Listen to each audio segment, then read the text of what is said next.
Chapter 15. Love as the Lover. The Shadows of Hidden Love. Among all the faces of love, the role of the lover, male or female, may be the most riddled with contradictions. On one hand, passion can reach unimaginable heights. The forbidden comes with its own unique adrenaline. On the other, suffering lurks at every turn. Nothing is clear, nothing fully acknowledged. You wonder, how is it possible to live a love so intense yet so hidden? No one puts this on their childhood wish list. When I grow up, I want to be a lover. On the contrary, most of the time we end up in such situations without ever wanting or planning it. The heart has its own plans, sometimes at odds with logic and norms. Perhaps you've known someone in this position, or you've heard whispered stories, seemingly reasonable people who end up loving in the shadows, splitting their heart between two poles. It's easy to judge from the sidelines, "I'd never do something like that." But reality is more nuanced than a simple label like cheater or someone of loose morals. What draws people into a hidden love? Perhaps the very mystery and allure of the forbidden. There's an old saying that forbidden fruit is the sweetest. In the case of love as a lover, that truth becomes palpable. Secret meetings, late-night texts, the sense that you're living an adventure that's yours alone, all of it can make your heart race.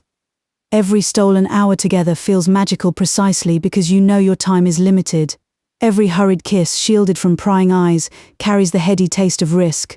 Passion in such a relationship can be overwhelming, like a fire raging in a closed room, consuming the oxygen of your moments with a flame more vivid than in many permitted relationships.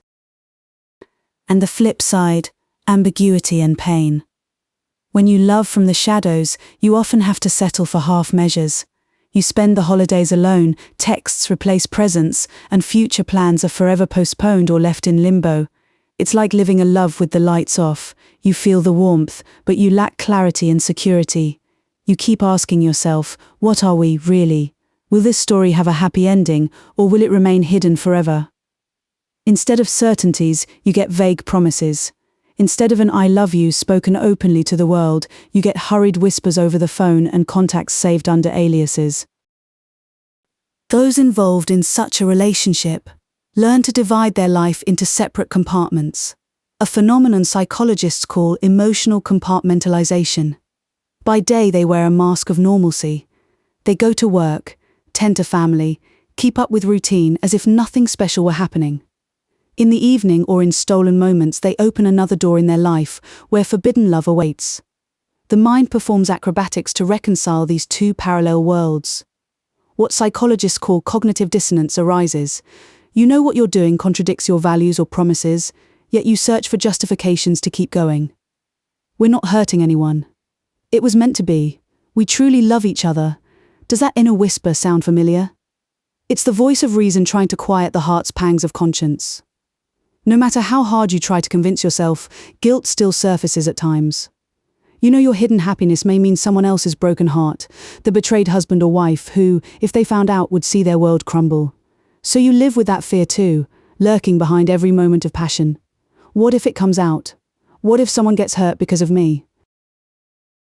At the core lies the deeply human need to feel loved and valued.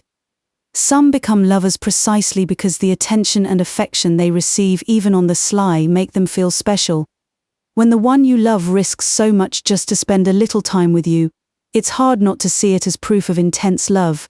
A look that whispers, "I've missed you," a midnight message, such gestures feed both the ego and the heart. You feel desired, chosen, even if only behind the scenes.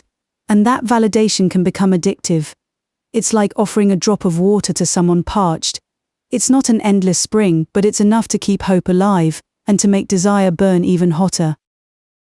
From a biological perspective, science tells us it's not impossible to feel love for two people at the same time. Our brain can secrete the cocktail of love hormones, dopamine, oxytocin and others, toward more than one person, especially if each touches a different chord in our soul. The human heart is not a safe with a single key. The capacity to love isn't necessarily exhausted by one person. In theory, you could offer sincere affection in different directions, because each relationship can meet different needs. Philosophically, however, the matter remains open. Some believe that true, profound love can only be singular, that if you've found your soulmate, you can't love anyone else in the same way. Others argue the heart is spacious enough to hold multiple loves, each in its own way. Perhaps the truth depends on how each person defines love. In any case, theory helps us sketch the possibilities, but real understanding comes from life as it's lived. Let's be honest, being a lover doesn't automatically turn you into the villain of the story, nor into a misunderstood romantic hero. Reality lies somewhere in the middle. People end up in this position for different reasons. Perhaps the marriage was already fragile and the secret love appeared as a solace. Perhaps it was a mistake born of loneliness, a need for emotional comfort at a vulnerable moment. Or perhaps it is simply a real love that emerged at the wrong time, confronting those involved with a painful moral dilemma. We're here neither to applaud nor to condemn, but to understand. In the love triangle of a hidden affair, more often than not, all three suffer in one way or another. It's a complicated situation with a lot of grey between black and white. Theory helps us sketch this picture, but real understanding comes from life as it's lived. So, to better capture the temptation and turmoil of such a love, let's look at an imaginary story. Picture the scene. On a late evening, in an apartment hidden from prying eyes, Jennifer and Michael are together again, two secret lovers, stealing a few hours just for themselves. The apartment smelled of vanilla and men's cologne. The scented candle on the table burned with a flickering flame, casting soft shadows on the walls. Jennifer rested her head against Michael's chest, trying to make every second of tenderness last. He gently ran his fingers through her hair, while the warm silence between them said more than words ever could. Suddenly, Michael's phone buzzed on the table, shattering the spell of the moment. The screen lit up with a name: his wife. Jennifer felt her heart tighten. She saw Michael close his eyes for a moment, guilt and regret crossing his face. The sound stopped quickly, but the reality it brought with it couldn't be ignored.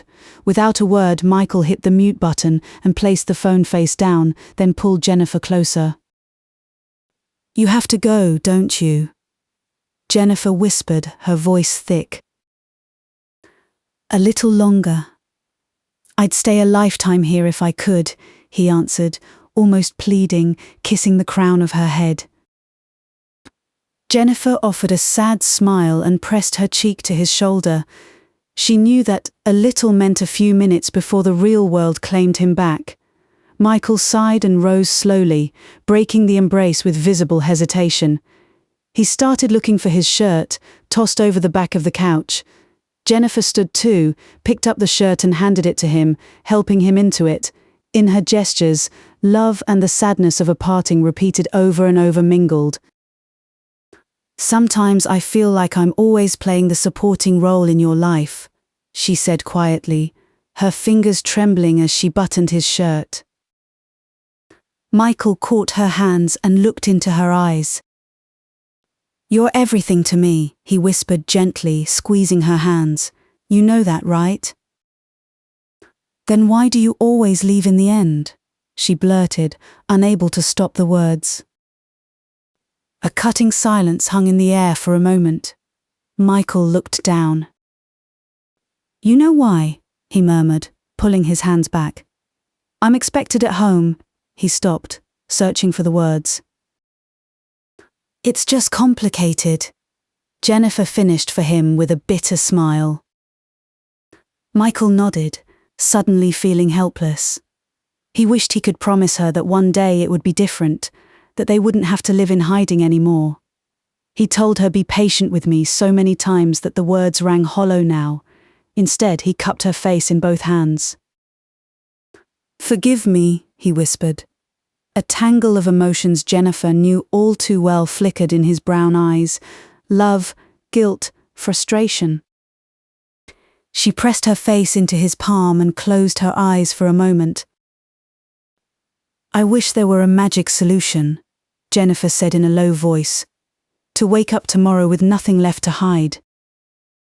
"So do I," Michael replied at once, pulling her into one last embrace. Michael's phone vibrated again on the table, insistently. They both flinched. Reality hurried them along. Michael grabbed his jacket from the chair and in his haste, knocked a small object to the floor, his tie, forgotten there earlier. Jennifer bent and picked it up, shaking the dust from it with a delicate motion. "Don't forget this here," she said, forcing a smile. "It would be hard to explain at home, wouldn't it?" Michael ran a hand through his hair, embarrassed. "You're right," he murmured, trying to smile. "I'm glad you reminded me." He headed for the door, Jennifer following close behind, clinging to his arm as if she couldn't bear to let go. At the threshold, Michael turned to her. Her face, half lit by the lamp in the room and half cast in the hallway's shadow, broke his heart. "I'll call you tomorrow, okay? I promise," he said softly. Jennifer nodded. "Okay, take care," she whispered. Michael hesitated for a second, then gave her a brief, intense kiss. "I love you," he said, barely above a whisper. "I love you too," Jennifer replied in a barely audible whisper, her eyes brimming with tears. The door closed softly behind him. Jennifer remained still for a few moments, staring at the empty space beside her. Michael's scent still hung in the air, mingling with the sweet aroma of the candle burning on the table. Hands clasped to her chest, she stepped toward the little table and watched the flame dance. Her heart felt heavy, a hot hollow pulsing with longing. She blew gently on the candle, and the flame went out, leaving behind only a thin thread of smoke and darkness. Darkness enveloped her, and loneliness settled beside her on the couch like an old acquaintance.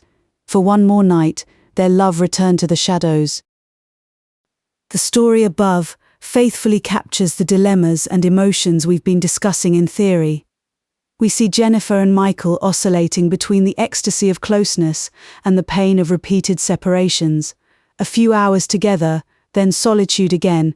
That is the exhausting rhythm of hidden love. Michael's behavior reveals the classic process of compartmentalization. He splits his life in two. In that secluded apartment, he is the tender lover, fully present with Jennifer. A few minutes later, beyond the door, he must become again the decent, responsible husband, as though nothing had happened. Jennifer, for her part, perfectly embodies the need for emotional validation and the pain that comes with it. For her, every whispered "I love you" from Michael and every moment when he risks staying a little longer are proof that she matters, that she is the one his heart has chosen. These gestures keep her tethered to him, even though the instant the door closes she's left with empty arms. We see in the scene how she drinks in every moment of affection. She presses her head to his chest. She wishes time would stand still. When Michael tells her "you are everything to me," her eyes light up for a second. It's that drop of water in the emotional desert we spoke about. Yet the next moment when he leaves, Jennifer collapses back into ambiguity and loneliness. Her question, "Then why do you always leave in the end?" lays bare the pain of always coming in second. The fear of being discovered also runs through the story, a fixture of secret relationships. The ring of the phone that makes them startle, the haste with which Michael hides his tie, small details that reveal the tension they live under. Every unexpected notification can spell disaster, so the two are always vigilant, always a little afraid of leaving a trail. Even Jennifer's forced joke about explaining at home a forgotten tie conceals a painful truth. Their life is full of such stratagems and precautions.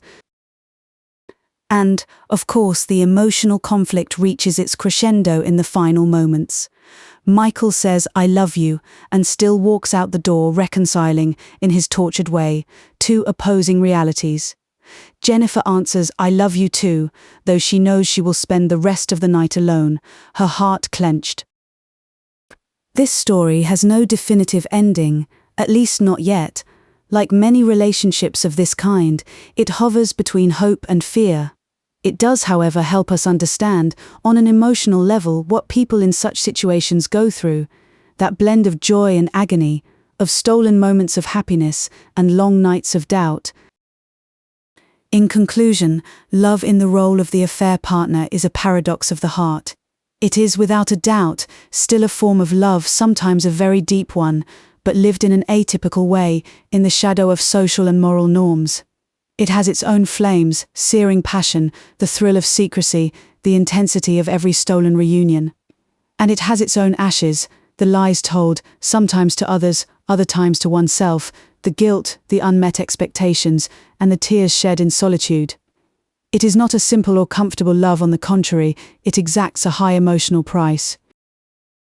Still, as easy as it is to say wrong or shouldn't, the reality is that such loves exist and are part of many people's lives. This book neither excuses nor condemns, but looks at this phenomenon with empathy. Ultimately, human hearts are full of contradictions and capable of unexpected decisions. Love as the affair partner is neither the ideal of romance nor a simple character flaw. It is a deeply human experience with light and shadow. If you've ever found yourself in such a story, you already know how complicated it can be. If not, perhaps you'll look with greater understanding at those who, for one reason or another, end up loving under such circumstances. After all, we are all searching for love, only some find it in a darker place, where it must be guarded like a flame in a storm. Love as the affair partner is, in the end, a love that lives in the shadows, with its own fires and its own ashes. Even if it burns differently than a love in the light, it remains part of the larger story of the human heart's trials and triumphs,